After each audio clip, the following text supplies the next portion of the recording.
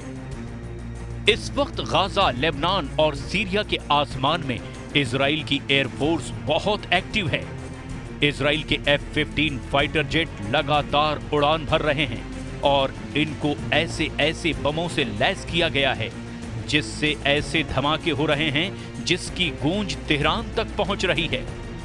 Israel के इन धमाकों के साथ सीरिया में जुलानी का ऐसा तूफान आया है कि उस तूफान में न सिर्फ बशर अल असद की सरकार उड़ी बल्कि असद की मदद करने वाले पुतिन और खामनेई का मजबूत खूंटा भी उखड़ गया। जुलानी ने सीरिया में ऐसा जाल फैलाया कि इस जाल में फंसे रूस और ईरान की सेना को सीरिया से भागना पड़ा। जुलानी का जाल बुनने वाले तुर्की और इजराइल इस वक्त बहुत खुश है। जुलानी का जाल इतना मजबूत बताया जा रहा है जिसकी जद में अब कई और अरब देश भी आ सकते हैं। डर है कि इसमें जॉर्डन के राजा किंग अब्दुल्ला भी फंस न जाएं और जुलानी का अगला टारगेट जॉर्डन बन सकता है। खौफ सऊदी अरब में भी बढ़ चुका है।